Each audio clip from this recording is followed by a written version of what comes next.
Maranatha, the Daily Devotional.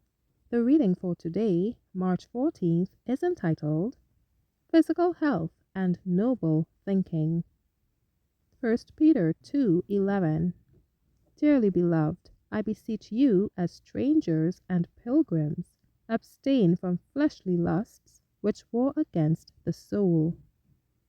Many regard this text as a warning against licentiousness only, but it has a broader meaning. It forbids every injurious gratification of appetite or passion. Every perverted appetite becomes a warring lust.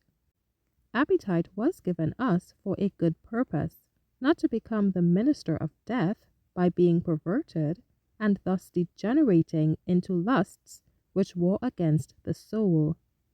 Peter's admonition is a most direct and forcible warning against the use of all stimulants and narcotics. These indulgences may well be classed among the lusts that exert a pernicious influence upon moral character. Let none who profess godliness regard with indifference the health of the body, and flatter themselves that intemperance is no sin and will not affect their spirituality. A close sympathy exists between the physical and the moral nature. The standard of virtue is elevated or degraded by the physical habits. Excessive eating of the best of food will produce a morbid condition of the moral feelings, and if the food is not the most healthful, the effects will be still more injurious. Any habit that does not promote healthful action in the human system degrades the higher and nobler faculties.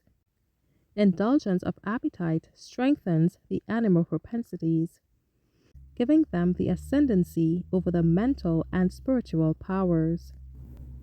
The strength of the temptation to indulge appetite can be measured only by the inexpressible anguish of our Redeemer in that long fast in the wilderness. He knew that the indulgence of perverted appetite would so deaden man's perceptions that sacred things could not be discerned. If the power of indulged appetite was so strong upon the race that, in order to break its hold, the divine Son of God, in man's behalf, had to endure a fast of nearly 6 weeks, what a work is before the Christian! Yet, however great the struggle, he may overcome. By the help of that divine power which withstood the fiercest temptations that Satan could invent, he, too, may be entirely successful in his warfare with evil, and at last may wear the victor's crown in the kingdom of God. Thank you for listening.